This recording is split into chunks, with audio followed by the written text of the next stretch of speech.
inserção da Marinha no contexto brasileiro, pelo comandante Rui Alexandre Sabatic Gutierrez, capitão de Mar e Guerra. Pedindo licença ao príncipe Dom Bertrand para iniciar a palestra. Eu quero inicialmente dizer ao príncipe e ao ilustríssimo senhor Mozart Eleitor França que eu manifesto minha honra pelo convite para proferir essa palestra. Prezadas autoridades, já enumeradas, senhoras e senhores aqui presentes. Meu nome é Rui Alexandre Sabatic Gutierrez. Eu me aposentei, fui para a reserva, no posto de capitão de Mar e Guerra Fuzileiro Naval.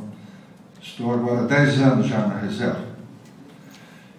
Para falar sobre a Marinha, que eu fui aqui convidado, é uma tarefa árdua em 45 minutos falar sobre a Marinha.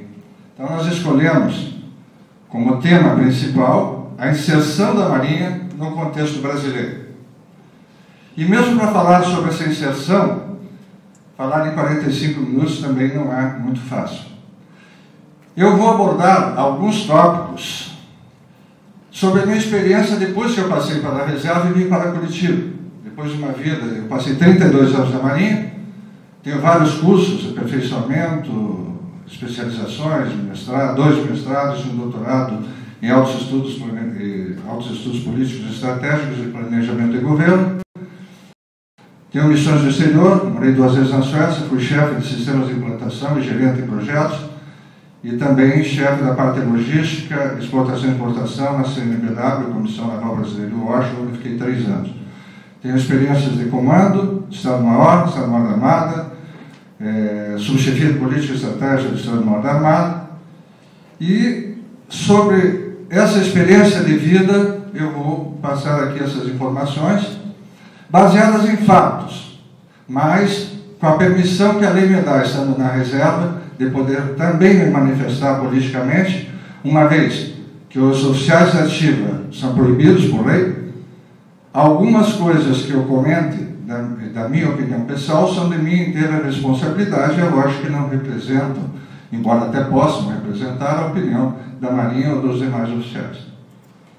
Então eu escolhi aqui uma abordagem que passa pelos primórdios históricos, pela participação das forças de paz na ONU, da Marinha, a pesquisa e tecnologia, com ênfase na propulsão nuclear e na base naval da Antártica, com as suas pesquisas, os navios da esperança, uma coisa muito bonita e emocionante, que a maioria do povo brasileiro não sabe, e que eu espero que no final eu possa passar para vocês, dependendo do tempo, um clipe que eu montei, que eu acho que é emocionante. Para nós, quando estamos lá, é muito emocionante, nos leva às vezes às lágrimas, o contato com aquele povo, e eu gostaria, mesmo que eu passasse um pouquinho, se me permitirem, mostrar esse filme para vocês, do próprio local, porque é uma coisa que eu tenho certeza que pelo menos 90% dessa plateia não tem conhecimento.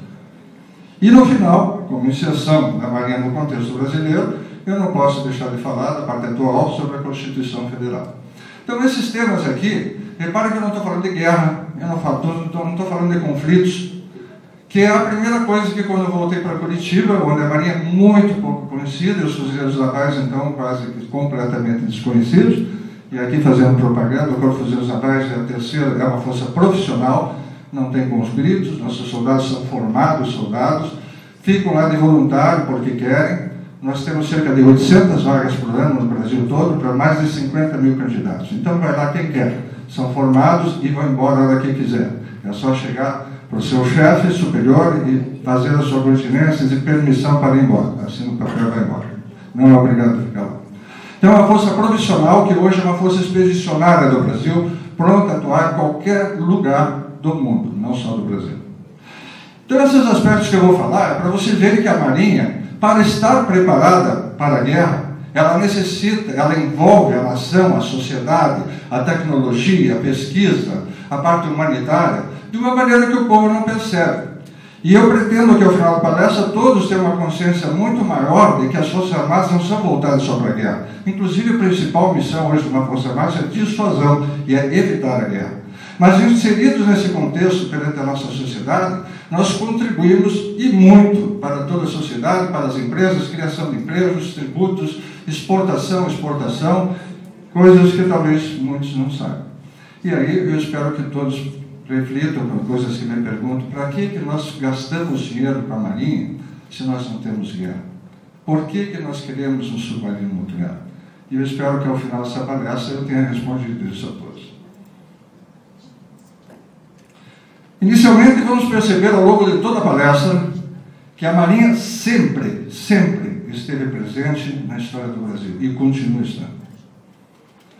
Após o descobrimento do Brasil por Portugal, fascinado pelas riquezas e incitados pela cobiça e conquista das ricas nações da colônia, também pelo mar chegaram nossos invasores. Ao longo de mais de um século, a partir de 1504, os franceses foram se estabelecendo em diversos locais entre o Cabo de São Roque e o Rio de Janeiro. Imagina que 1504, olha a distância, Cabo de São Roque, 55 quilômetros ao norte de Natal, e o Rio de Janeiro. É muita coisa até hoje. Em 1556, Nicolas Durand de Villegagnon desembarcou na ilha que hoje leva seu nome, na Baía da Guanabara, a ilha de Villegagnon, onde hoje é a Escola Naval, que é o prosseguimento da Escola de Sagres, porque quando a família real veio para o Brasil, trouxe junto toda a documentação, história, parte cultural, e a documentação e a própria Escola de Sagres. Quando retornou, ficou tudo aqui e ela teve que fazer nova escola em Portugal.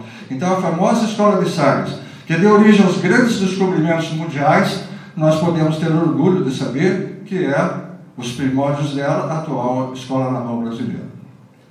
Seguiu-se, então, o período de continuadas escaramuças entre portugueses e invasores, tendo ambos seus próprios aliados entre os índios. Somente em 1567, quando Mendes Sá, no comando de uma esquadra, chegou ao Rio de Janeiro e contou com a ajuda dos índios Tupi e depois por Estácio de Sá, é que os franceses foram expulsos da Baía da Guanabara. Além de ter sido a primeira defesa organizada contra uma agressão ao nosso território, o fato caracteriza, historicamente, o nascedouro da Marinha do Brasil, pois toda ação se desenvolveu no mar ou a partir dele, e empregou também meios navais indígenas. O revés da França Antártica não fez os franceses desistirem de seus empreendimentos no Brasil, mas os fez desviar suas expedições para o norte, explorando o comércio do pau-brasil. A partir de 1610, decidiram se estabelecer no Maranhão, onde em 1612, liderados por Daniel de Lavardière, construíram um forte e fundaram na cidade, a de São Luís, tornada então capital da França equinocial. Até 1615, os franceses foram consolidando sua colônia, cuja retomada pelos lusos brasileiros constitui verdadeira epopeia naval, decidida em nosso favor, após termos logrado conquistar o domínio do mar. Nesse episódio, se destacou a figura de Jerônimo de Albuquerque, mestiço e ídolo dos indígenas, que, comandando uma parcela da esquadra no episódio da expulsão dos franceses do Maranhão, pode ser considerado o primeiro brasileiro nato no cargo de comandante naval brasileiro. E aqui eu faço um parênteses para as situações que estamos vivendo hoje. Naquele tempo, um mestiço comandou a primeira força-tarefa naval brasileira e ganhou a batalha e ajudou a garantir a união do nosso território. Ao longo de toda a história, nós vemos mestiços, pardos, assumindo posições de grande destaque, cultural ou politicamente, vamos lembrar do próprio Rui Barbosa. Ao longo da minha carreira na Marinha, vi almirantes de cor, oficiais de cor chegarem a almirante, como um amigo, um grande amigo meu, diretor de saúde da Marinha, no posto de vice-almirante, hoje presidente da Associação de Pesquisas Biomédicas, uma pessoa excelente, extremamente respeitada. E o que eu quero dizer aqui é que desde aquela época nós nunca precisamos de cotas para que qualquer brasileiro chegasse numa posição de destaque. Eles chegam pelo seu mérito, pela meritocracia e pela sua capacidade. E eu não vejo necessidade que hoje seja diferente. A França equinocial foi um episódio bem mais perigoso para a unidade nacional do que a sua congênere no Rio de Janeiro. Pois enquanto a do Rio estava em um enclave em território controlado por Portugal, o projeto de Lavardière foi estabelecido em setor costeiro, até então fora da órbita portuguesa. Em ambos os casos, contudo, a expulsão do invasor foi levada a cabo por forças navais integradas por portugueses, indígenas e brasileiros natos. Em 28 de julho de 1736, é então criada a Secretaria de Estado dos Negócios da Marinha pelo rei de Portugal. E essa data é considerada, então, a criação do Ministério da Marinha no Brasil. E aqui agora vem um fato muito importante para o Brasil e para a Marinha. Em 1808, que é a chegada da família real portuguesa ao Brasil. A chegada da família real, da família imperial e a corte portuguesa ao Brasil provocou importantes mudanças na área militar, na área cultural, comercial, empresarial e científica, dando novo impulso ao nosso desenvolvimento com ações cujas consequências positivas perduram até hoje. Dom João VI nomeia então Dom João Rodrigues de Sá e Menezes, conde de Anádia, para a pasta do Ministério da Marinha e Domínios Ultramarinos, que passou a ser considerado então o nosso primeiro ministro da Marinha. Com a vida da família real portuguesa, outro importante fato histórico ligado à Marinha ocorreu. Por alvará de 28 de agosto de 1797, Dona Maria I, rainha de Portugal, havia criado a Brigada Real de Marinha de Portugal.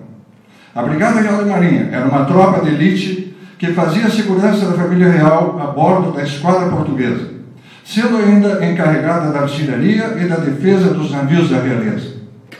Na chegada da família real ao Rio, em 7 de março de 1808, os soldados marinheiros da Brigada Real de Marinha, que proviam sua segurança, desembarcaram e realizaram um desfile na cidade, tendo à frente sua banda marcial executando dobrados e trajando vistosos uniformes, ficando após instalada a bordo dos navios e dos quartéis da esquadra.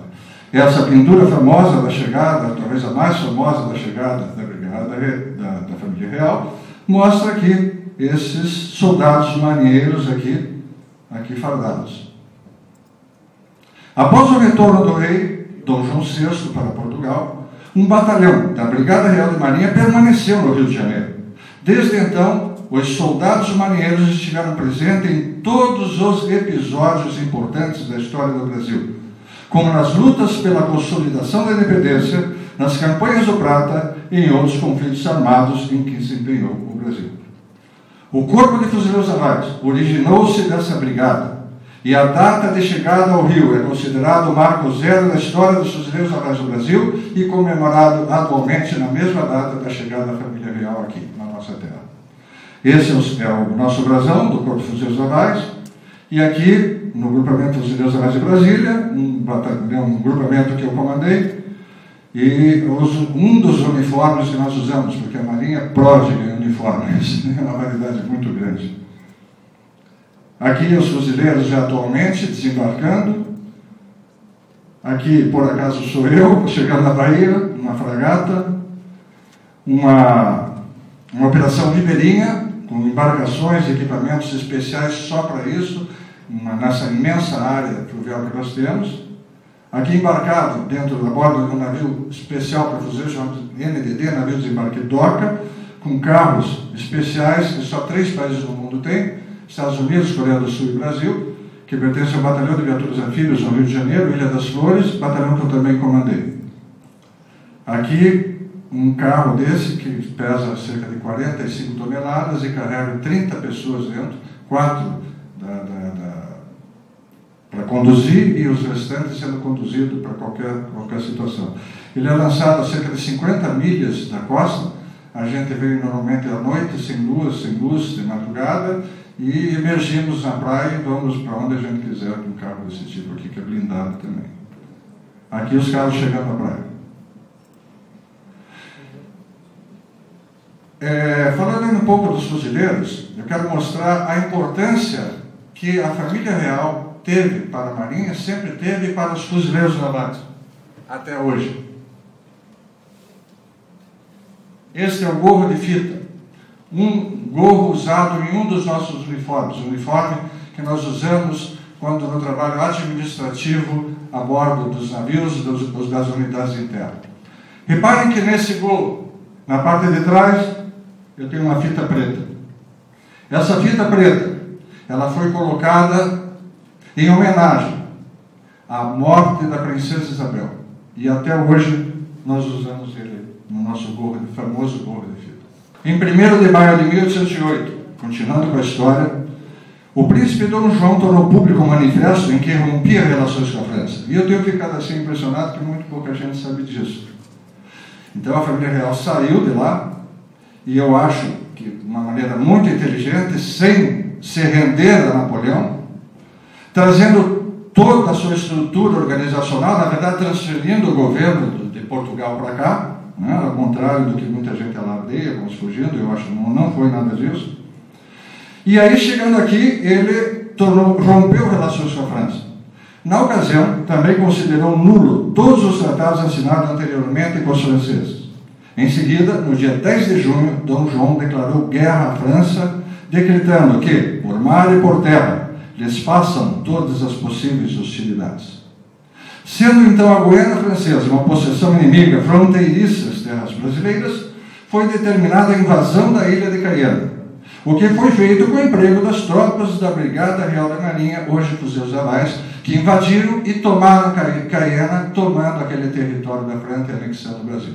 Depois, posteriormente, devolvido, porque o Brasil já era grande demais, não interessava. Aquilo foi mais um ato para mostrar à França que Portugal e a Casa Real nunca se rendeu a ele, e tinha um certo poder até. E Guiana não é tão pequena nem Caiana como a gente imagina, porque do lado do Brasil enorme, a gente vê aquilo parece pequeno. A fronteira que a Guiana tem, francesa, com o Brasil, é maior a toda a fronteira que a França tem com os outros países da Europa, só para vocês terem uma ideia. Após esse episódio, destacam-se as chamadas Guerras da Independência, nas quais a Marinha teve grande importância. Ao contrário do que nos remete as imagens da independência, com o famoso grito da Ipiranga, o conhecimento político do governo Dom Pedro não foi obtido por vias pacíficas. Ainda fiéis às autoridades de Lisboa, alguns governadores de província fizeram oposição ao processo de independência. Ao saber dos movimentos contrários ao seu governo, Dom Pedro I, consciente, coisa que está faltando hoje no Brasil, de que a consolidação dos territórios brasileiros e a supremacia política do novo país só era possível de ser feita pelo mar e com o forte emprego de uma força naval, ordenou a aquisição de novos navios e a contratação de militares preparados para o que teriam que enfrentar. E essa consolidação do território brasileiro, até aproveitando um pouco as palavras iniciais que foram feitas, ela não está tão grande e boa assim como se pensa. Eu acho que hoje ela está em grande perigo. E essa campanha naval pelo lado brasileiro foi liderada, foi contratado pessoas de extremo profissionalismo por Dom Pedro, entre elas, o mais famoso, entre outros, foi o Lorde e Almirante inglês Thomas Cochrane, com uma tremenda experiência de guerra contra a França, contra Napoleão e contra a Espanha, e habilidado, de tão ardiloso que era, habilidado pelos franceses de Loup de Mar, Lobo dos Mares, e de El Diablo, pelos espanhóis. E aqui ele não deixou sua fama de lado. Ele conseguiu integrar os nossos territórios, expulsar todas as forças que se opunham à independência e à integração do nosso território, e mesmo os portugueses que não quiseram se render, ele expulsou, e ficando famoso um episódio, porque além de expulsar a esquadra portuguesa, os portugueses, naquela ocasião que se opunham à independência, Dom Pedro, ele perseguiu a frota portuguesa, atravessando o Atlântico, até a frota entrar no Rio Tejo, até a foz do Rio Tejo. Aí ele voltou para o Brasil. A consolidação do território após a proclamação da independência, então, só foi possível graças à esquadra brasileira, derrotando os revoltosos da Bahia, no Maranhão, no Pará e na Cisplatina, e impedindo assim a fragmentação do nosso território. Em seguida, tivemos os episódios da Guerra do Paraguai, com a captura do navio Marquês de Olinda, onde tiveram uma importância crucial para o prosseguimento a Batalha Naval do Riachuelo e a passagem de Humaitá, também nem sempre tão conhecidas, ouvidas, mas pouco conhecidas. Como todas as nossas vias de acesso eram por rio, após o Paraguai ter nos invadido e tomado nossas terras, nós não conseguíamos adentrar o território paraguaio com as forças terrestres que precisavam do apoio do que vinha do navio, de munição, de médicos, remédios, de comida, etc. Nós precisávamos do rio. E nós só conseguimos isso após essas duas batalhas que nós conseguimos cruzar. Foi muito difícil, muito pesado, muito mais do que muita gente imagina. E aí as tropas terrestres, contendo a Marinha no meio, conseguiu adentrar o território paraguaio e mudar completamente o rumo da guerra. Passamos agora para outro tópico, que é a participação das forças de paz na ONU.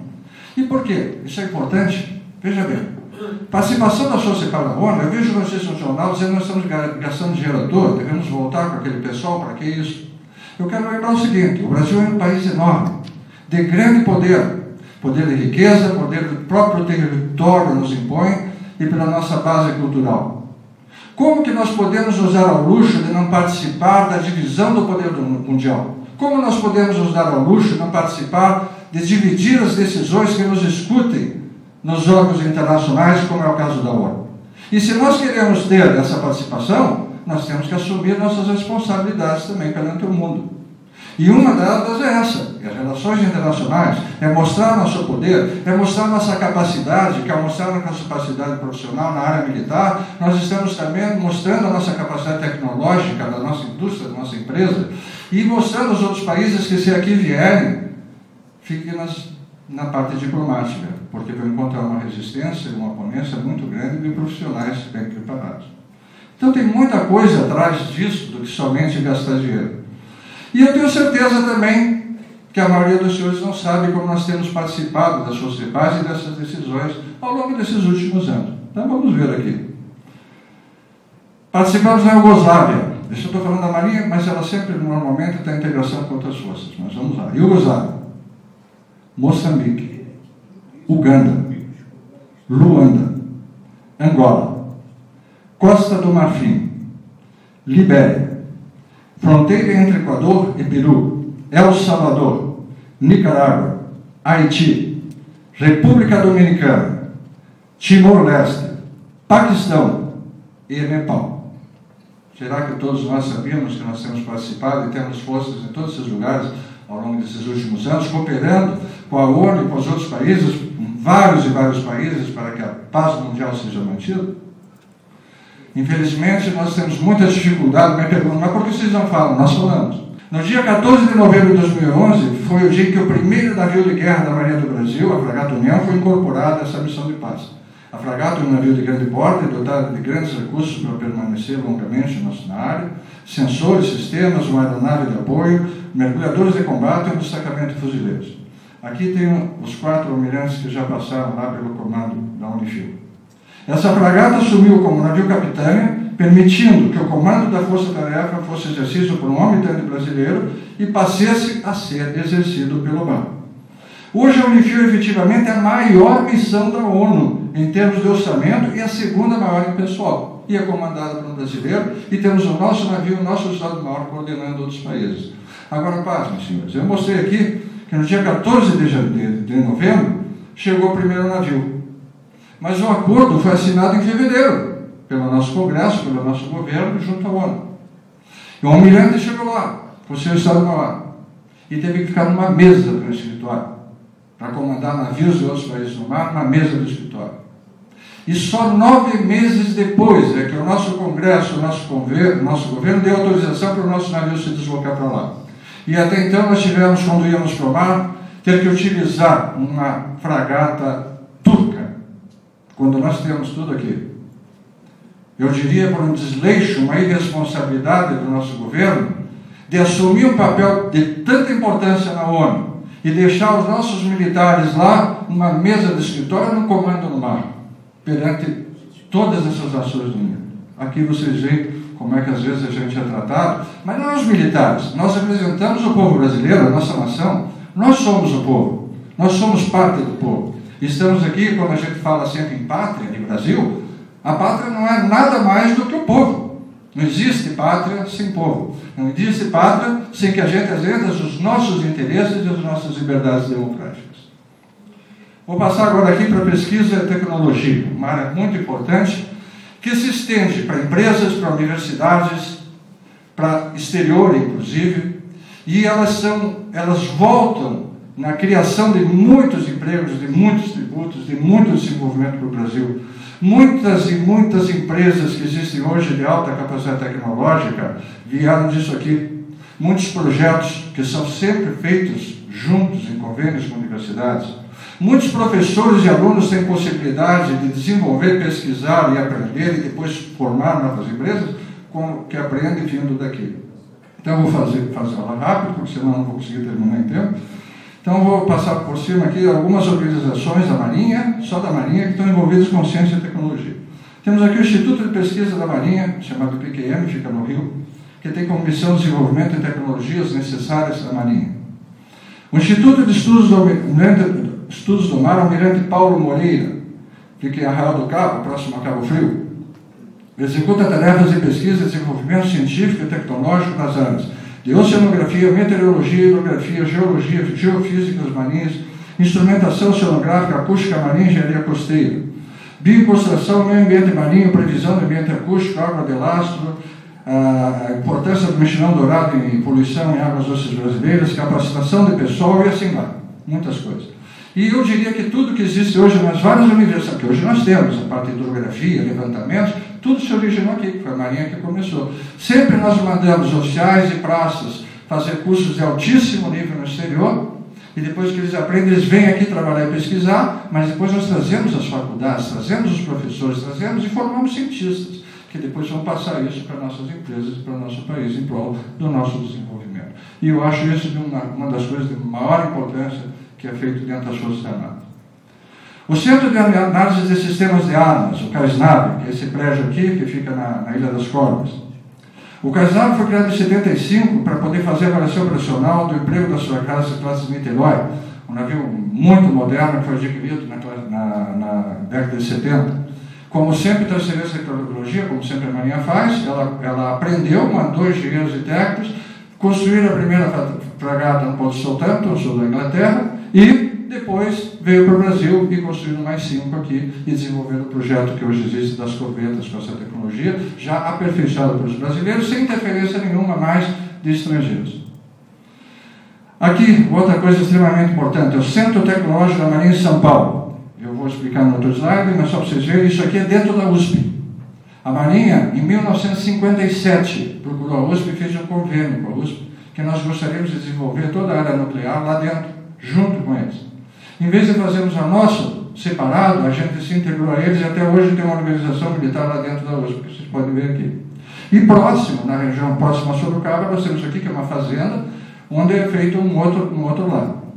Então, o Centro Tecnológico tem o objetivo de desenvolver sistemas nucleares e energéticos para serem aplicados na propulsão de navios da Marinha e está instalado no campus da USP.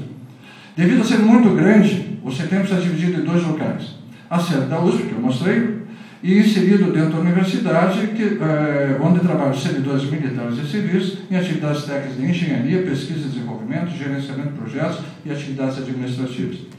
E no Centro Experimental da Anamara, aquele perto de Sorocaba e Peró, onde todo mundo achava que a gente ia fazer a bomba atômica, só se fala nisso, e longe das cabeças, primeiro a não querer a bomba atômica é o militar, vocês acham que a gente vai querer isso? Aí, atendendo os tratados internacionais, que todo o sul do Equador não pode vir, na verdade, nem navios que tenham isso, embora não seja cumprido por muitos países, como aconteceu na Guerra das Malvinas, que a Inglaterra colocou só para o início de conversa 2 submarinos nucleares com armas nucleares, e isso é proibido por todos os tratados internacionais. Muito bem. E acabou com a Marinha Argentina, não porque destruir, porque nós como latino-americanos, a Argentina destruiu muito mais navios ingleses do que eles aqui. O Brasil destruiu tudo, eles destruíram tudo lá. Só que, com o submarino nuclear na área, a Marinha Argentina sabia que não podia mais sair do porto, se suicídio. E teve que se recolher e ficar com os navios, colocando as tropas lá e ficando com as tropas isoladas, uma situação muito crítica. Passando da área nuclear agora para a casa médica. Aqui é o Hospital Naval Marcílio Dias, onde funciona também o Instituto de Pesquisas Biomédicas. E que hoje, esse almirante que eu comentei no início, é o presidente da Associação de Pesquisas Biomédicas do Brasil. O hospital hoje é um complexo dos mais avançados do Brasil, sendo a referência nacional em tratamento nível terciário e seus usuários. Sem falar na capacidade de consultórios, exceto por fazer passar, ele é o único local no Brasil que tem instalações, capacidade e médicos especializados em fazer descontaminação química, bacteriológica e nuclear.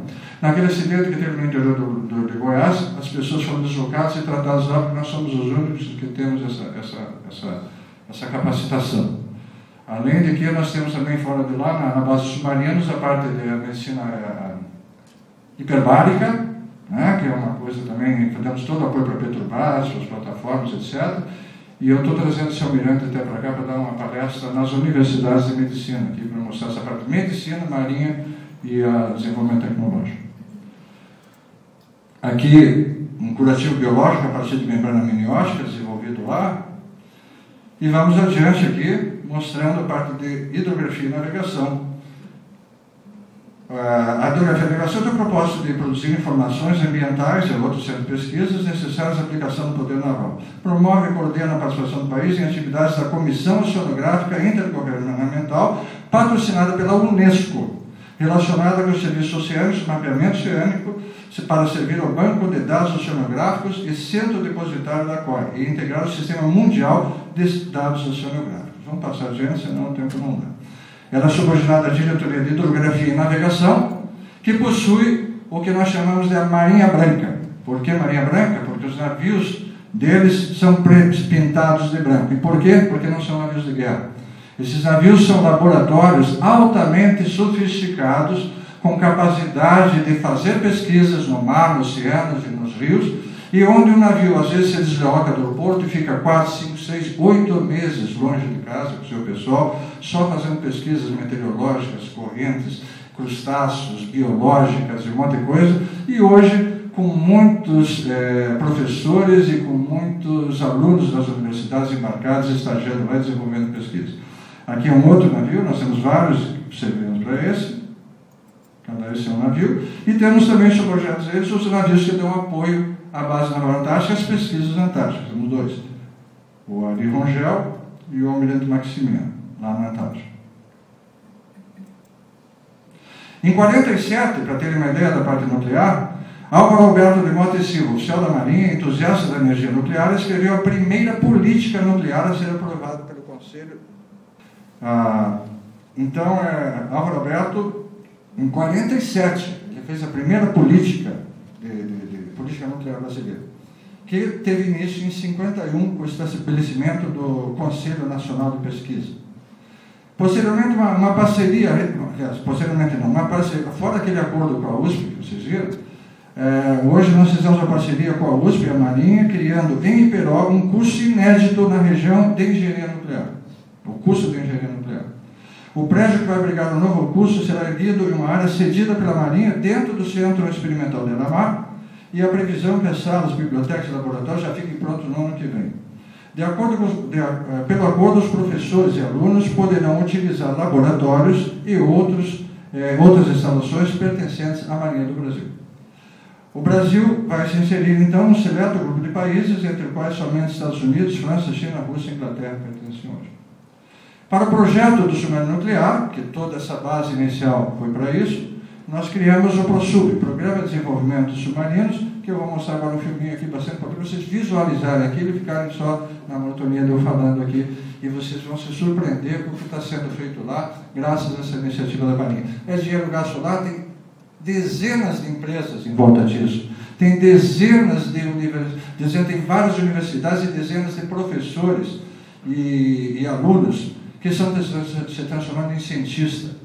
Eu estou um pouco desatualizado nisso, mas em 93, a última vez que tinha um dado que eu possa passar a vocês, em torno de Iperó, nós já tínhamos mais do que 150 empresas em volta da energia nuclear, que foi o pessoal que aprendeu, foi para a iniciativa privada, criou empresas e hoje exporta, sempre na área nuclear. Nós temos na área de preservação de alimentos, flexibilização de cabos submarinos, fármacos. Nós hoje temos capacidade para produzir qualquer fármaco que dependa da energia nuclear no Brasil, graças a essas coisas. Ou seja, vejam como as coisas se estendem muito além do que simplesmente estar preparado para a guerra. Se bem que tudo isso é estar preparado para a guerra, só que a guerra nós não queremos, nós só temos que ficar bem preparados para ela. A importância do projeto submarino nuclear tem 3 aspectos: estratégico, tecnológico e indústria nacional. Estratégico por causa da mobilidade. O submarino nuclear não é detetado, ele pode ficar lá quando tem precisado, ninguém sabe onde é que está. Então a simples ameaça do outro saber que tem um submarino nuclear por aqui, ninguém chega perto, fica na relação diplomática. Vai e volta, aquele jogo diplomático. Tecnológico, porque nós aprendemos muita coisa e transferimos isso para a indústria e para as universidades. E a indústria nacional, que é o fortalecimento da indústria através dessa tecnologia que é transferida para cá. Amazônia Azul, nossa última fronteira. Atualmente, o território marítimo brasileiro tem cerca de... Veja a imensidão disso, que às vezes a gente não tem percepção. O Brasil veja atrás disso a importância de um submarino nuclear uma força naval e a riqueza que tem. Em pontos onde a plataforma continental vai além das 200 milhas náuticas, quase 370 quilômetros. Quando a proposta brasileira for aceita, o território marítimo brasileiro somará mais de 4,5 km². Esses estudos já foram depositados no ONU, levaram mais de 10 anos maior que a Amazônia Verde. Uma Amazônia em pleno mar. mar. Uma cooperação muito grande da Petrobras. Em outras palavras, estamos traçando no mar a nossa última fronteira. O significado econômico e estratégico do mar territorial brasileiro ainda é novidade para muitos. O transporte marítimo, por exemplo, mais de 95% do comércio exterior brasileiro é realizado por via marítima. Em valores, as importações e exportações brasileiras transportadas no mar somam mais de 180 bilhões de dólares por ano. O petróleo e o gás natural são outras grandes riquezas da nossa Amazônia Sul. No mar, o Brasil prospecta mais de 85% do seu petróleo. Em números, são 1,84 milhões de barris por dia e no ano somam mais de 40 bilhões de dólares. Quanto ao gás natural, os grandes depósitos descobertos na Bacia de Santos e no litoral do Espírito Santo viabilizam a consolidação do produto no mercado brasileiro como o combustível do século XXI. A atividade pesqueira é outra riqueza da Amazônia Sul, com perspectivas favoráveis de geração de alimentos e empregos. Os recursos minerais marinhos, já explorados extensivamente em várias partes do mundo, e os segmentos do lazer, esporte e turismo são outras potencialidades. Privados do livre uso dele e da extração dos recursos nele existentes, estaremos diante de uma crise sem limites, capaz de paralisar o país rapidamente. Mas o que fazer para que isso não aconteça é a fiscalização do mar territorial brasileiro. Na Amazônia Sul, não há como se construir uma barreira física para demarcar os seus limites, que são definidos pela existência de navios em ações de patrulha. A proteção das águas jurisdicionais brasileiras é uma tarefa complexa. São 4,5 milhões de quilômetros quadrados de área a ser vigiada. Se a ação contínua, atos ilegais como pirataria, contrabando, despejos de material poluente, exploração da fauna, dá para imaginar o tamanho que nós iremos ter uma marinha. Temos que comparar com a França, com a Inglaterra, com a Alemanha, muito menor, que tem 10 vezes mais inteligente e não tem uma responsabilidade como nós temos aqui. E às vezes ficamos perguntando para que uma marinha? Para que gastamos dinheiro para a marinha? A tecnologia necessária para exercer a vigilância estratégica sobre o seu vasto território continental, mesmo nas regiões pouco povoadas. Mas na Amazônia Azul, o modelo de vigilância é mais complexo que no continente e passa necessariamente pelo adequado aparelhamento da Marinha do Brasil. Garantir nossa soberania do mar é um dos maiores desafios da Marinha do Brasil. Isso, a Marinha criou o ProSub, Programa de Desenvolvimento de Submarinos. O SUB vai permitir a construção de 5 submarinos, incluindo o primeiro submarino brasileiro com propulsão nuclear. Uma máquina tão complexa que apenas 5 países no mundo dominam sua tecnologia. O ProSub, cujo objetivo maior é a obtenção de um submarino com propulsão nuclear, tem como base principal a transferência de tecnologia e a nacionalização de equipamentos. Para viabilizar este projeto, a Marinha do Brasil está erguendo um complexo de 540 mil metros quadrados no município de Itaguaí, no Rio de Janeiro. Aqui tem, acho que chega a centenas de empresas participando desse projeto.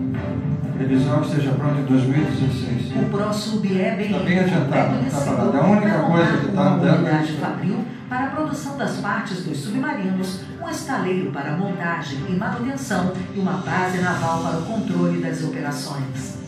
A UFEM, Unidade de Fabricação de Estruturas Metálicas, parte industrial do empreendimento, já está pronta. Aqui, numa área de 57 mil metros quadrados, serão produzidas as seções cilíndricas usadas nos corpos dos submarinos. Estas seções são moldadas na Nuclep, nuclearais equipamentos pesados. A construção da UFEM, do estaleiro e da base naval, assim como o desenvolvimento do submarino de propulsão nuclear, representa um importante avanço tecnológico para o país. Sua realização estimula a produção da indústria nacional e capacita ainda mais a nossa força de trabalho, ajudando a construir um Brasil mais forte e soberano. Esses submarinos que aparecem aí já foram feitos pelo Brasil. Nós temos um convênio com a Alemanha, temos um submarino construído lá e mais 4 construídos pelo Brasil e modernizados pelo Brasil. Totalmente feitos com tecnologia nossa. Há pouco tempo foi feito o tratado para a França, pelo Lula, e que daí nós entusiasmamos, porque os gastos são muito grandes. O plano de criar uma forte se comprometeu a passar o está em plena execução desta base e a Marinha está penando porque não está vendo o dinheiro, nós temos que tirar dinheiro do nosso orçamento e às vezes tirando dinheiro da comida do pessoal para poder pagar a conta com a França. Até 2047 serão lançados aqui mais 26 submarinos. Estamos no trecho mais impressionante da obra. 6 mil pessoas estão trabalhando para terminar este túnel e as construções que envolvem a montagem do submarino nuclear. Daqui, as estruturas vão até o estaleiro, onde vão ser unidas para que o submarino finalmente possa ser lançado ao mar para testes e avaliação. Por enquanto, a área ainda é um grande canteiro de obras, que aos poucos vai tomando corpo. O empreendimento impressiona pelos números. Brevemente serão 750 mil metros quadrados de área construída, o equivalente a 105 campos de futebol. Aqui é a unidade de fabricação de estruturas. Esse é o Almirante Alain, engenheiro naval, foi diretor da engenharia da Marinha. Hoje na reserva é um dos cientistas, que participa desse projeto. Do submarino, os cilindros do carro resistente. Esses cilindros são transportados pela unidade de fabricação de estrutura metálica, onde se fabrica todas as peças. Eu fico impressionado que a energia nuclear deve ter feito muito bem para ele, porque tem 5 anos a mais que eu. Essas peças, uma vez montadas em cilindros, uma vez montadas está conservando por via terrestre, por caminhões especiais, passando pela área norte, pelo túnel e chegando ao estaleiro. No estaleiro, essas peças, esses cilindros serão unidos e depois lançados ao mar para iniciar a fase de 2 anos de teste. Do ponto de vista logístico, fazer um submarino é uma das coisas mais complexas do mundo. São necessárias quase 1 milhão de peças e pelo menos 5 anos de muito trabalho. E essas peças são desenvolvidas pela gente, mas depois são as empresas que fazem. Imagina o que rende de empregos, de tecnologia. Estas pessoas estão a bordo de uma aventura. Estão envolvidas com a construção de um submarino. A tecnologia para construir este submarino não se compra por aí. Até hoje, só a Inglaterra, os Estados Unidos, a Rússia, a França e a China vigiam o mar com este submarino. Tudo que nós fazemos foi desenvolvido e descoberto por nós com muito esforço, muito sacrifício, muita perseverança e vontade. Nenhum país dá curso e ensina a gente nada. A gente não chega nem perto de enxergar lá. A iniciativa privada também participa. Mais de 150 empresas estão no projeto. Nessa fábrica nós produzimos as bombas, os circuitos auxiliares do submarino e estamos produzindo 2 geradores. Isso já é uma empresa particular da Universidade que manda de em São volta Paulo, do projeto. ao IPEM, Instituto de Pesquisas Energéticas e Nucleares, a Marinha construiu o Centro Tecnológico. As pesquisas avançaram e foi preciso construir o Centro Tecnológico Aramar, em Iperó, na região de Sorocaba. Nós tínhamos que desenvolver alguns equipamentos na área mecânica, por causa do reator, isso que vocês estão vendo, uma tecnologia totalmente diferente, e que só nós projetamos e construímos. Esses equipamentos atendem, por exemplo, toda a indústria automobilística brasileira.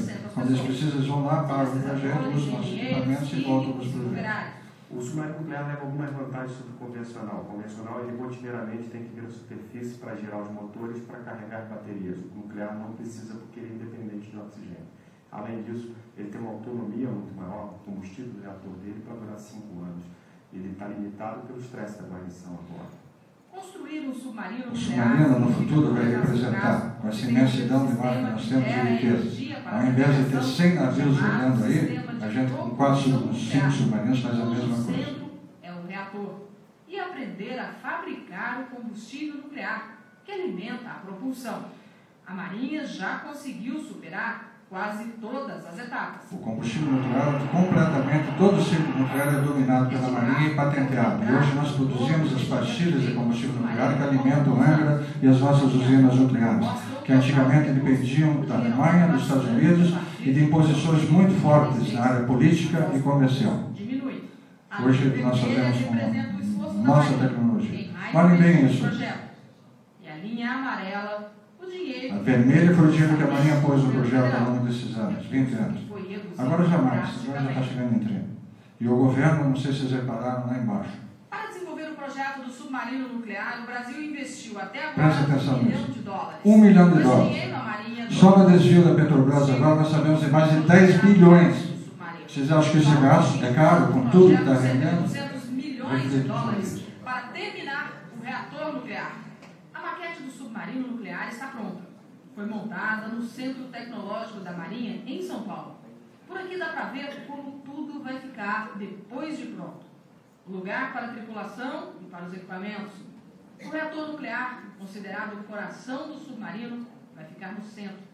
Só aí teremos mais de 1.400 toneladas.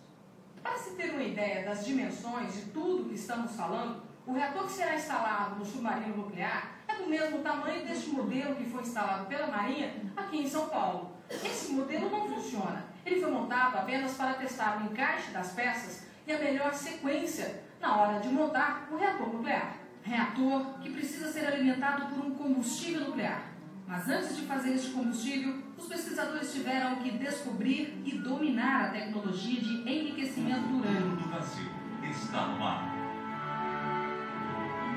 Então, esse é o programa do submarino que desenvolve. Eu espero ter passado para vocês o que envolve isso para o Brasil de coisas boas para nós. Vamos passar agora para a parte antártica. Em 75, o Brasil aderiu ao Tratado da Antártica e 7 anos depois realizou sua primeira expedição. Isso foi muito difícil na época, porque nós não conseguíamos também. A Marinha via a importância, sabia da importância e não conseguia motivar o meio político. Inclusive, nessa época, ainda no fim do governo militar. Mas nós tínhamos que ter apoio do Congresso e ninguém queria gastar dinheiro nisso.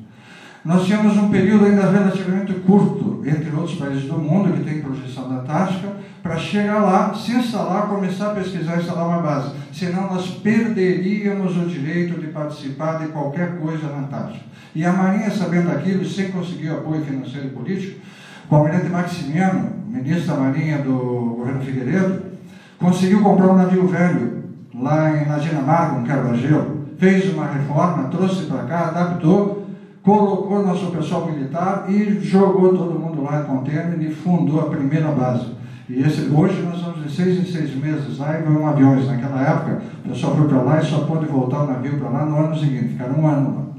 Mas fomos, fincamos o pé e passamos a ter direito a participar da exploração e das decisões sobre a Antártica perante a comunidade internacional. Não perdemos isso. Hoje, nós temos lá uma quantidade enorme de cientistas, de professores, de alunos, de estagiários e até de visitantes turísticos. Está aqui a Antártica e a nossa base fica aqui nessa ponta na ilha de São Jorge. Esses são acampamentos sazonais lá. Infelizmente, em fevereiro de 2012 a base pegou fogo. Pouco se conta por aí, eu vou comentar o que eu sei dos bastidores. Começaram, para variar, colocar pouca verba lá. Isso aí, precisa de dinheiro. A Força Armada não é uma coisa barata, não. Realmente ela é cara. Se nós queremos ter e influenciar na nossa soberania, no nosso território, nós precisamos gastar alguma coisa. Não que seja um absurdo. Perante o nosso tamanho e nossa capacidade, nós poderíamos fazer muito mais. Só para vocês terem uma ideia, a nossa Constituição previu que 1% do royalties do petróleo fosse destinado à Marinha. Por quê? Porque a Marinha fez todo o levantamento da plataforma que permitiu que hoje nós tenhamos soberania sobre ela, depositando na ONU. Senão o petróleo, qualquer um poderia vir aqui explorar sem que fosse nosso direito. Hoje nós temos. Os navios foram nossos, tivemos uma ajuda grande da Petrobras a quem buscamos. E o patrulhamento, a segurança disso depende disso. E não é só petróleo, nós temos muito mais coisas lá. E, no entanto, então puseram na Constituição 1% do royalties de petróleo para a Marinha. Para quê? Para a aquisição de novos meios, etc. E não precisar sair de tributos do governo federal. Bom, Constituição de 88, né? Nós estamos em 2014. Até hoje, o governo não deu um centavo para a Marinha. Todo o dinheiro arrecadado desse royalties de petróleo vai para fazer superávit primário. E para que é superávit primário? Para pagar os juros da dívida interna, que disseram que acabaram com a dívida externa, na verdade transformaram numa interna, e hoje nós estamos com uma externa maior do que nunca teve na história desse país, como diz uma pessoa. Então, o que aconteceu? Começaram a diminuir os recursos, e aí tiveram que fazer uma adaptação dos geradores diesel, que os geradores de diesel começaram a pôr etanol, por determinação do governo. Para pôr etanol tem que ser adaptados os motores, geradores, etc. E tem um sistema de abastecimento que é automático lá, que você põe, etc., fica ligando e ele vai enchendo. Só que como o etanol era muito mais fluido que o diesel, ele não funciona direito e deu vazamento. Quando vira o vazamento, ele inflamou por causa de uma fagulha do próprio gerador e ninguém mais conseguiu segurar. Em poucos instantes nós perdemos instalações, 2 pessoas, um sargento e outro machucado, e perdemos muita pesquisa das faculdades e da Marinha lá, que não tem como recuperar. Anos de pesquisa. Bom, esse é o projeto da Nova, que foi ganho por um curitibano, paranaense, e a previsão é que seja feita em 2016. Eu, sinceramente, não acredito que esteja pronto em 2016. Só sei o seguinte, a Marinha, no começo do ano, voltou para lá, colocou container, colocou nosso pessoal, e o nosso pessoal, mesmo em condições inóspitas e cigarrificadas, está lá. E não ganha hora extra. E ganham para trabalhar 24 horas por dia. Dormem quando pode, descansa quando pode, ou é permitido. Vamos agora para a última parte aqui, penúltima, né? Navios da Esperança. Eu vou correr o máximo possível aqui. Os Navios da Esperança é a abreviatura SHOP de Operações de Assistência Médica, Odontológica e Orientação Sanitária realizadas pela Marinha de forma continuada há mais de 20 anos. Vocês vão ver aqui no clipe, se eu conseguir mostrar, se vocês me permitirem, eu me estender um pouco mais, porque é muito interessante. Vocês vão ver que fala, porque foi feito sob os auspícios do governo federal, como se fosse deles. Isso a Marinha sempre fez, por iniciativa dela. E no fim do governo militar foi previsto a construção de navios especiais para isso. O primeiro foi lançado em 84. E hoje nós temos vários outros que vocês vão ver aí. Só que daí a Marinha, que gastava dinheiro do seu próprio bolso para isso, pensou, não é por nada mais justo do que o governo federal ajudar. Procuramos o Ministério da Saúde e conseguimos fazer um convênio com o Ministério da Saúde que passou a apoiar um pouco de recursos e algumas outras coisas lá. Agora, isso que vocês vão ver aqui, eu acho emocionante de ver. E vou dizer, estando lá é muito mais emocionante. A gente não tem como deixar de escorrer lágrimas no rosto dos nossos olhos quando se está em frente àquela população, vendo a manifestação de agradecimento que eles têm por coisas que eles nunca receberam e que nunca receberam do Estado e nem sabem de onde vem. Eles veem a Marinha fazendo aquilo. A gente se emociona muito. E eu estou mostrando só Amazonas, mas nós fazemos isso no Brasil inteiro. Eu comandei em Brasília e 2, 3 vezes por ano eu recebi a missão da Marinha de escolher 3 áreas perto de rios navegáveis ou represas navegáveis, tinha lá Serra da Mesa, Tocantins, Araguaia e outros, escolher comunidades carentes e ao mesmo tempo que eu fazia inspeção naval, ensinava o pessoal a navegação, sabotagem, etc., registro de embarcações, eu tinha uma equipe de médicos e dentistas, farmacêuticos, remédios e nós fazíamos um atendimento enorme, reformávamos no mínimo 2 a 3 escolas e ambulatórios dos hospitais da região. Não vou poder mostrar aqui, mas tem um filme de tudo isso também que eu participei. E eu quero observar o seguinte de um outro momento político. O que vocês vão ver aqui são oficiais da Marinha, praças da Marinha, sendo que um tenente desse deve ganhar no máximo R$6.000. Fazem com uma satisfação enorme. Um navio desse se ausenta de sua casa e volta às vezes 2, 3, 4 meses depois, só ajudando aquela comunidade, com uma satisfação que vocês vão ver aqui no filme, muito mais do que eu falar. E não é necessário que se contrate médicos estrangeiros no Brasil, e muito menos médicos cubanos para fazer uma coisa dessa, porque nós fazemos e nosso pessoal sabe o que faz. Existem soluções bem mais inteligentes e brasileiras do que isso.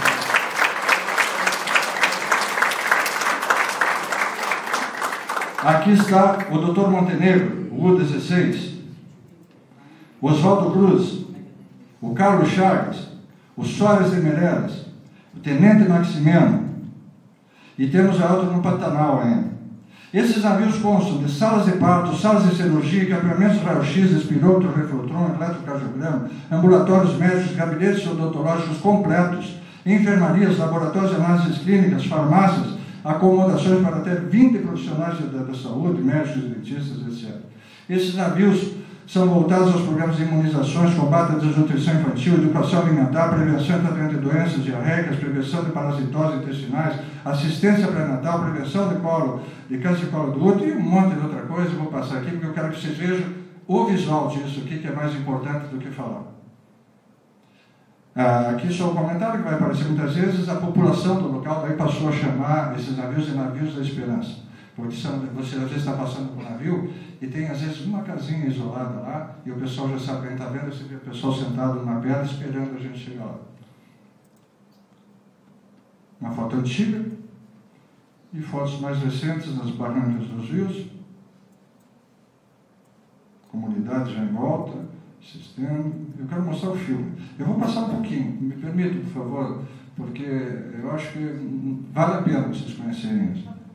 Aqui o navio lá, daí deu uma seca, é normal lá, essas altas e cheias. Daí ele ficou encalhado lá até o rio subir novamente. Farmácia, atendimento, um parto que foi feito a bordo e a equipe toda emocionada com a criança que nasceu lá. Esse filminho aqui leva 12 minutos, o que vai me fazer atrasar. Mas eu peço um pouco de paciência, porque sem isso minha conversa fica sem efeito. A maior floresta tropical do mundo. Vejam que coisa bonita na região isso. norte do Brasil, ocupa cerca de 40% do território brasileiro, num total de 3,6 milhões de quilômetros quadrados. Uma área equivalente aos territórios da Suíça, Espanha, França, Bélgica, a gente às vezes esquece o tamanho do Brasil. Áustria, Dinamarca, Polônia, Só quando a gente compara que a gente vê o que é esse nosso território e como nós temos que nos esforçar para manter isso em coisa. Levar a civilização também. O Rio Amazonas tem mais de 7 mil afluentes e possui 25 mil quilômetros de rio nesta região. Existe uma população que luta para vencer as dificuldades e adaptar-se às adversidades de uma floresta tropical. Eles são aproximadamente 18 milhões de pessoas vivem na zona rural, praticamente isoladas do restante do país e privadas dos mais simples confortos e facilidades da vida moderna. Dentre as diversas dificuldades enfrentadas por esta população rural, uma das mais graves é a falta de um atendimento médico e odontológico adequado à extensão territorial da floresta amazônica, as dificuldades de transporte numa região de mata fechada, toda cortada por rios, onde existem poucas estradas. Enquanto e a maioria nós falamos em só proteger as florestas, nós temos isso aí lá, isolando a população de todo o progresso, cultura e assistência médica. Mas enquanto nós impedimos, às vezes, até com certos bons intuitos, mas sem aprofundar, que se faça uma transamazônica essencial, foi feito agora pelo governo do PT uma estrada que liga o Acre ao Peru, toda asfaltada, liga o Oceano Pacífico, mas não ligam de lá para cá para o Brasil. Lá pode, para cá não pode, por quê? Os dois primeiros navios de assistência hospitalar a serem criados para este fim, chama-se Transpacífico. Oswaldo Cruz e Carlos Chaves, ambos construídos pelo Arsenal de Marinha do Rio de Janeiro, com tecnologia e mão de obra nacionais. Incorporados à Marinha do Brasil em 1984, estes navios foram criados para prestar assistência a uma variada gama de atividades na área de saúde, sendo dotados de todos os recursos médico-hospitalares necessários para operar na região, possuindo sala de cirurgia, laboratório, enfermarias, gabinetes odontológicos, consultórios médicos e uma farmácia. Posteriormente, em 1996, foi também incorporado à frota um navio de assistência hospitalar Dr. Montenegro.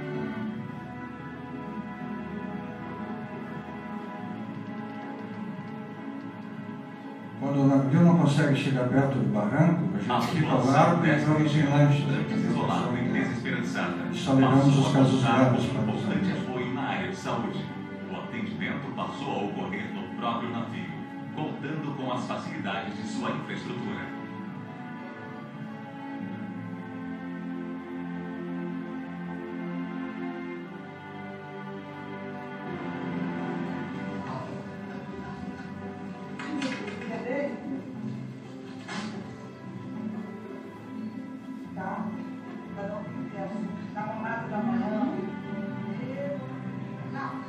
Em pouco tempo, estes navios tornaram-se essenciais à vida da população local, passando a ser sempre aguardados com muita ansiedade pelas pessoas.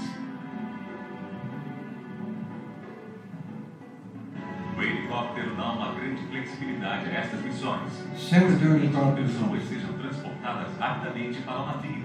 E nos casos mais graves, são utilizados para evacuações aeromédicas, onde os pacientes são removidos para o hospital mais próximo. Graças à grande importância que ganharam na vida destas pessoas, estes navios passaram a ser conhecidos como navios da esperança.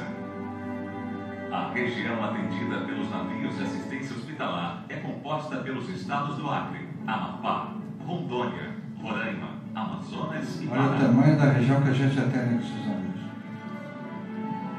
Aí não tem uma farmácia, não tem um hospital, não tem um ambulatório, não tem nada. O atendimento médico aqui, apesar de ser um atendimento básico, né, que nós conseguimos realizar aqui, nossos recursos que a gente tem, é fundamental. Né? Essa população muitas vezes fica muito tempo sem ter médico e com alguns casos muito graves, que às vezes aqui a gente não consegue resolver tudo, mas pelo menos dar um encaminhamento, um direcionamento para muitos casos, a gente consegue.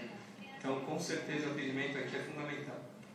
A gente teve um caso logo na primeira shop que eu fiz, uma criança que tinha tido uma lesão no pé e daí tinha tido uma artrite de joelho. E a artrite, para crianças, se você não drena, se você não dá antibiótico terapia por via endovenosa, essa articulação ela se perde. É uma criança que não andava há um mês. Se a gente não tivesse pegado essa criança, levado para o atendimento, essa criança ia ser uma criança que ia passar o resto da vida sem andar. Eu atendi uma família e que nenhum possuía nenhum tipo de patologia, não tinha cara, os dentes eram perfeitos. Então, a mãe dessas crianças disse que a Marinha vem acompanhando anualmente, eu acho que era o 3º ou 4º ano que a Marinha passava nessa comunidade. Então, é bom saber que a Marinha está contribuindo para isso. A gente distribui pasta de dentro, aplica flúor em todas as crianças, distribui escovas, ensina eles a escovar. E ela retornou ao navio porque 16 anos atrás ela tinha nascido no navio. Uma viagem que o navio estava fazendo no Rio de Janeiro, ela nasceu e no ano passado ela retornou para uma consulta médica após 16 anos.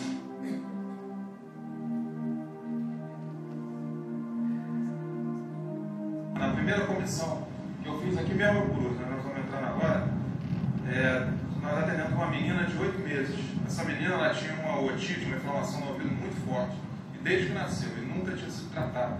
E ela, ao chegar a bordo, logo no primeiro dia, depois de receber aí antibiótico, tratamento intensivo, a mãe conversou com a gente e relatou que pela primeira vez a menina sorriu, desde que tinha nascido. Então ela tinha 8 meses e não brincava, não sorria, porque ela sentia dores desde que nasceu. Então, aqui nesse navio, ela teve a oportunidade de, pela primeira vez, sorrir e brincar. Além de prestar assistência médica e odontológica, são realizadas também palestras para a população, visando educá-las sobre prevenção de doenças e procedimentos de higiene.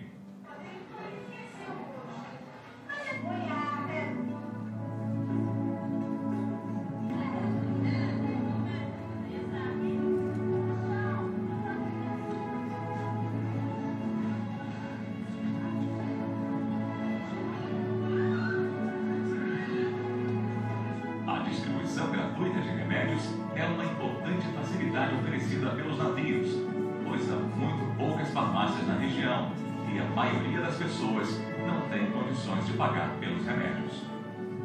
Somente no ano de 2005 foram realizados 40.941 atendimentos médicos, 104.665 atendimentos odontológicos, 2.474 atendimentos ambulatoriais, 6.8 872 aplicações de vacina, 19 evacuações aeromédicas e milhares de exames e outros procedimentos médicos. Estima-se que, devido a estes atendimentos, dezenas de vidas humanas sejam salvas por ano e outras milhares de pessoas tenham seu sofrimento aliviados e sua qualidade de vida melhorada de maneira significativa. A importância deste serviço pode ser medido pelo sorriso e felicidade estampado na face das pessoas beneficiadas por esse atendimento.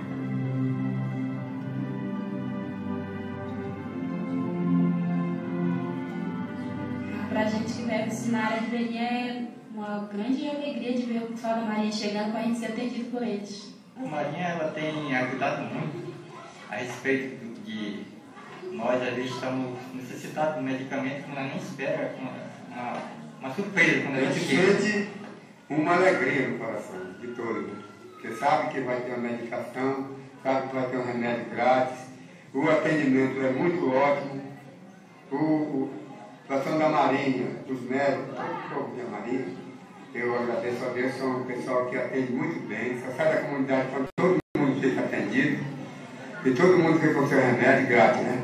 Não é que nem a gente vai no hospital, que é muito caro. Então, o serviço da Marinha é um serviço, eu acho que muito guiado por Deus.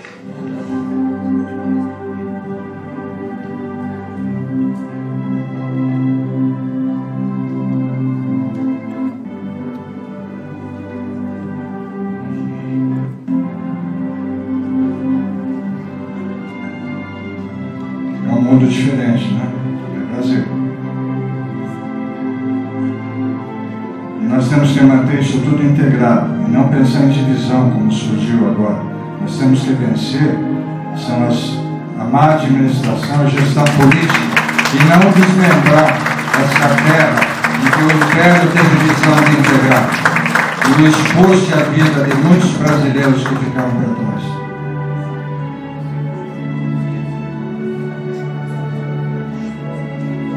Da mesma forma como esses navios têm realizado mudanças positivas na vida dos habitantes da região amazônica, eles também têm provocado mudanças positivas na vida dos militares que servem nesses navios e trabalham neste importante projeto. Mudou tudo, muda tudo, tanto pelo lado pessoal, mas principalmente pelo lado profissional. É muito acrescentar, você cresce muito, um trabalho diferente de tudo que você já fez. A gente nunca está cansado. Porque a gente está sempre ajudando uma pessoa, está sempre salvando uma vida, está sempre fazendo alguma coisa por alguém. E eu acho que talvez eu esteja vivendo a melhor parte da minha vida aqui nesse momento. Quando você vê essas pessoas que moram aqui numa situação tão diferente da nossa e consegue observar que essas pessoas são muito felizes também, a gente começa a acreditar que a felicidade não depende só das coisas materiais. Tive a oportunidade de conhecer a casa dessas pessoas, o jeito que eles vivem, eu descobri que eles são muito felizes e isso mudou muito também o meu conceito de felicidade. São homens e mulheres que passam até 2 meses navegando pelos rios da região amazônica, longe de suas famílias, trabalhando em situações de grande esforço físico e mental, sem nenhum conforto, dedicando-se dias e noites seguidos para darem um mínimo de apoio e dignidade a esta população carente. Nesses navios, militares que foram treinados para a guerra participam de uma importante missão humanitária, travando agora uma outra batalha, desta vez lutando para salvar vidas humanas, nestes que são os navios da esperança.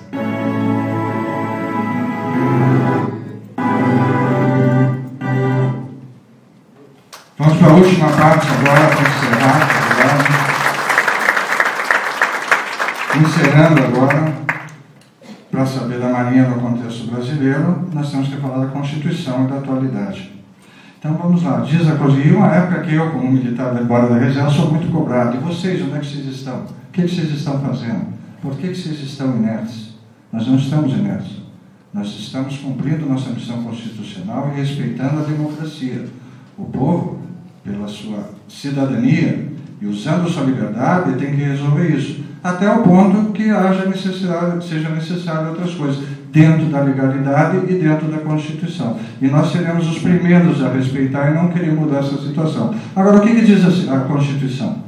As Forças Armadas destinam-se à defesa da pátria, que é uma função militar, a garantia dos poderes constitucionais, que é uma função política, e a garantia da lei e da ordem, que é uma função policial. Essas são as situações que as Forças Armadas são chamadas a intervir para emprego de violência civicamente benfazeja. Violência civicamente benfazeja significa uma violência porque não se pode pensar em emprego de Forças Armadas para conflito que não tenha violência. E é por isso que elas só devem entrar em casos cruciais e extremos. Mas uma violência civicamente benfazeja significa defendendo os interesses do país e da maioria da população em detrimento de uma minoria que puxa a gente para trás.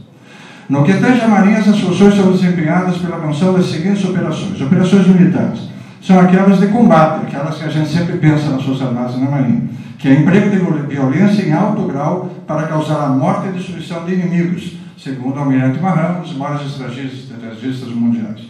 Obtenção e controle da área marítima, negação do uso do mar ou projeção do poder sobre terra. Esse aqui contra marinhas de guerra estrangeiras, esse aqui contra a marinha mercante. Foi muito comum os alemães fazendo isso no Atlântico e no Pacífico, na Segunda Guerra, e projeção de poder das forças expedicionárias formadas pelos fuzileiros. Operações policiais são as operações da Marinha nas águas jurisdicionais brasileiras, que é a coerção legal e investigação criminal com emprego de violência em baixo grau, exigindo o emprego de técnicas forenses e armas não letais, e que nós fazemos dia e noite aqui, todos os dias do ano, a gente não para nunca.